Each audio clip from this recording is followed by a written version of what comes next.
Hey everybody, it's Adam Biggers from FanRag Sports Michigan and Michigan State beat writer, and this is the Sports in the Mitten podcast powered by Mr. Spots of Ann Arbor. I'm flying solo today as Thomas Bendit is doing lawyer stuff, so hopefully you guys caught our last episode. We really dove deep into Mo Wagner, I keep saying Wagner, Mo Wagner, Mo Wagner and DJ Wilson's importance. I wrote about it on FanRag Sports. I feel at least one of them is necessary to contend, if not both of them. I mean, this is going to be a young front court. I feel like Beeline was getting pretty close to the type of front court that he envisioned. I remember years ago asking him about Ricky Doyle. I think maybe I stretched a little bit of a Mitch McGarry comparison there, but I thought that there was a little bit. Actually, had corresponded with Mitch. Mitch thought the same thing, so we didn't see that materialize with Ricky. We really didn't see much materialize with Mark Donnell, and that's kind of where the Wolverines are at. I feel like Wagner and Wilson are it. I mean, those are the two type of guys that Beeline really wanted. So go ahead and read that. That's on my Twitter, at AdamBiggers81. We shared it on our Facebook page as well, so just search for Sports in the Mitten, and it's also on our Twitter, at Mitten Sports MI. So today's episode, like I tweeted out earlier, I'm going to focus on my projections for Michigan Wolverines football 2 Deep 2018. And this is going to be based on last year, this is going to be based on spring, and this is going to be based on a bit of speculation heading into the fall. And I feel like there are a few positions that we all know are going to be ironclad and not much debate there. There are a few, however, that are up for debate, and I asked earlier for readers and followers for a question, and one of the questions I had was from Matt Voltaggio. He's a listener, reader, viewer, and he asked which of the positions will be the most difficult to project. So, and that kind of got my wheels turning a little bit because I feel like there are a couple. So Matt, excellent question. I will get to that. Like I said, I don't want this to come across like it's just I'm reading a list, but basically it is. I'll have some comments here, but this is what I have, and I feel like right now is a good time to discuss it. Coming out of spring ball, going in, we're going to be just a few weeks out from camp before you know it. I mean, you're going to turn on a couple times, so I just want to go through this real quick, and this is what I'm thinking as of mid-May 2017. What Michigan's 2 Deep is going to look like. So, starting with offense, quarterback Wilton Speight. Number one. I think anybody who reads my stuff, anybody who watches the podcast, anybody that knows me, anybody who talks to me about, they know that I'm not going to budge on any type of their competition. Of course, Peters is going to push him. I mean, Peters should be pushing him. Peters is going to be the starter next year. This is Wilton's. I think this is going to be Wilton's final year. I think if he has a big year, he's going to go to the NFL draft. And if you remember last year, I believe it was Todd McShay who was kind of alluding to Wilton Speight, being an NFL, at least having NFL body. So Wilton has a big year. I think this is it for him. Brandon Peters next year. So, and like I said, I mean, I know everybody, the crowd, the spring game crowd, and then don't judge it on the spring game. And then they say the same thing about Wilton. It wasn't game speed, and I've seen that point made a couple times. So I think a lot of people realize that. For one, it was mixed rosters. For two, and the quality about Wilton that I like, I'm not denying that Brandon Peters has a strong arm. He's pocket poise. He's going to be a fine quarterback, no doubt in my mind. What I like about Speight is his ability to make things happen. And I remember Pep Hamilton during spring interviews, he said the same thing, that he liked the way that Wilton performed under duress. Wilton is a smart quarterback. The reads, the progressions, all that stuff. I mean, he is really tactical with it. So, and I know that there's a knock. His accuracy. He had like the third highest quarterback rating in the Big Ten, okay? He completed 63.6% of his passes.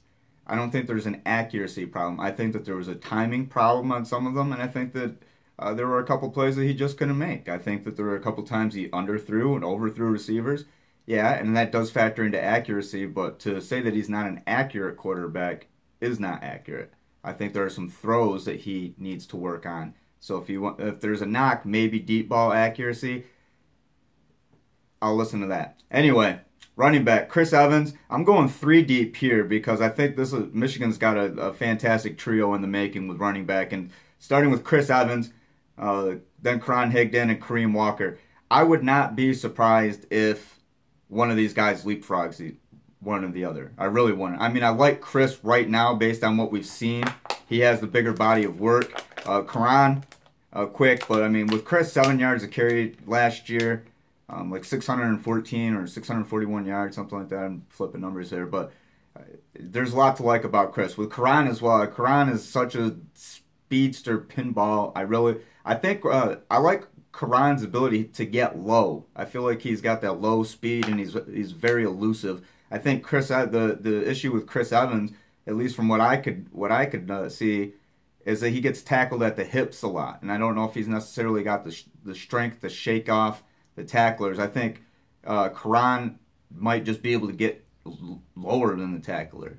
So anyway, and then Kareem Walker. I mean, that touchdown in the spring game. I know it was a spring game, and I just said don't base a guy in the spring game with Peters. I mean, let's face it, with a running back position, if you're a Michigan fan, you want to see some kind of spark. It's been missing for quite a while. I mean, 6 years, 1,000-yard rusher with Fitz Toussaint, and Fitz wasn't actually, the most exciting, running back. I mean, it was the Denard show. Denard just happened to be a quarterback, but that was all Denard on the ground. So I'm interested to see what's going to happen with Kareem. I think that he does have the talent. He's got good field vision, and again, it's just a limited sample size. But I keep going back and watching his high school tape, but at the same time, he's not the same guy, and he's facing different caliber of athletes. But what it all boils down to, basically, with the bottom line, is that Michigan does have 3 running backs, and that's excluding Ty Isaac. I'm not putting him in there, and that's excluding Omari Samuels as well. He's a 4-star. He'll arrive in the fall. He just won like 3 state track titles in the state of New Mexico, so he's a speedster. So I mean, there are options. Kurt Taylor. I mean, they're recruiting running backs, but right now, if I had top 2 or top 3, I'm going Chris Evans, Karan Higdon, Kareem Walker. I suppose you could probably flip Karan or Chris, and then Kareem just being kind of right there at that number 2 spot. Fullback, I don't even think we have to go too deep. When you have a guy like Khalid Hill, there's no reason to discuss who's the other fullback. There is only one fullback. In my mind, it's Khalid Hill, one of the most complete players in the country. Hands, he can block. He's quicker than a lot of people give him credit for. And I think, too, if you remember last year, the couple shoestring catches, and one of them along the sidelines, I mean, just showed tremendous balance. And that's what I like about Khalid. He's got a really calm, cool attitude, and I feel like that the way that he plays football is just, he kind of goes with the flow, doesn't really try to force anything. I think that he's got natural ability, at not only as a fullback, but a tight end. And, I mean, he's played that position in Michigan. So, with his athletic ability, like I said, the hands, the strength, is what, 263, something like that, 265. I know that I remember him saying in spring that he wanted to slim down a little bit, but I mean, he's a big guy and definitely a hard target. So, fullback, it's Khalid Hill. Tight end, Ian Bunting or Tyrone Wheatley Jr. And the other week, I was on WTKA Inside the Huddle with Michael Spath, and Michael made a great point about your number 1 tight end in terms of your, overall productivity isn't, I mean, it's sometimes like your number 2 tight end. Your number 1 tight end sometimes is just your blocking tight end. Your number 2 tight end could be the guy, your playmaking tight end. However which way that you look at it, I don't think that Michigan can really go wrong. And you have Nick Eubanks as well, and you have Sean McKeon, who had a decent spring. I mean, I'm not saying that there's going to be a guy who's going to come out and be a Jake Butt off the bat, because I don't believe. I mean, you only get a Jake Butt every so often, and that was the case with a couple guys from this departing NFL and great, undrafted free agent class. So. Ian Bunting, Tyrone Wheatley. Those are my top 2. I'm willing to hear arguments as Wheatley being the number 1 because he's the better blocker, and that's probably in this type of offense what they're going to want more from their the tight end was getting the most reps. Number 2 guy maybe being that playmaker guy. I think I flipped him around earlier, but anyway, that's the gist of it. At wide receiver, here's a little bit of a cluster. I really feel like there's about 5 or 6 guys that are going to be in consideration. Obviously, Donovan Peoples-Jones and Tariq Black, I think, are going to be up. Kakoa Crawford as well, and Mo Ways. Those guys are probably the 2 best blocking wide receivers on the team. I remember in 2015 asking Jim Harbaugh about Mo Ways, and he complimented his blocking ability. And then last year, I asked him about Kakoa Crawford, and he talked about Kakoa, although just a freshman at the time, was really physical, and that was kind of the thing with him. And I remember, I kind of remember just paying attention. Anytime Kakoa was on the field, all I was really paying attention to was his blocking, and he didn't. I mean, he had like 4 or 5 catches last year, so it wasn't really anything else to pay attention to. So yeah, I'm looking Kakoa, Mo, Donovan, Tariq, of course. Nico Collins, got to consider him as well. Nico's going to arrive in the fall. He's one of the top-rated receivers, and this wide receiver class from Michigan is just, if it's not the best in school history. I haven't done, the thorough research and look back, all 100 and what is it now, 138, 137 years, 139, something like that. All of those years of football, but I have, obviously paid attention during my lifetime, and I can't remember, especially in the star ranking era, and the past since around 99, 2000, when the recruiting hype kind of started to build a little bit, and then even more within the past 10 years, I can't remember Michigan having a group of wide receivers ranked as highly as this. So that's something to pay attention to. All right, now here's where we may agree, where we may disagree, because the offensive line is going to be a question. And I think the biggest question on the offensive line is Mason Cole. Is he going to be a center, or is he going to be the left tackle? He started at left tackle as a true freshman. He's got the body for it. He's going to play in the NFL. He's one of Michigan's best players, one of the best offensive linemen in the Big Ten, in the country. He's going to be a draft pick. He came back his senior year. For personal reasons, he wants to win. A lot of these guys want to win, and I think that says a lot about kind of the culture that Michigan's building. I believe that Mason, if we look at the offensive linemen who didn't get drafted from Michigan and then compare Mason Cole to them, why wouldn't Mason Cole be drafted? That's my line of thinking. I thought Magnuson would be a 3rd or 4th rounder. I thought Kalis and Braden would be late round guys or undrafted free agents, but had Mason Cole been available, I think that Michigan would have had an offensive lineman drafted, and it would have been Mason. So anyway, if he's at center, I think it's probably going to be Cesar Ruiz, a true freshman, backing him up. Patrick Kugler also has received reps at center, so that's something to pay attention to in camp. I don't think it's anywhere near solidified coming out of spring, and it's going to be something that continues into camp. So I mean, flip a coin, I guess, but I mean, I have to believe that Mason, just being the incumbent, has to be the favorite at that position, and then Caesar, and then Patrick.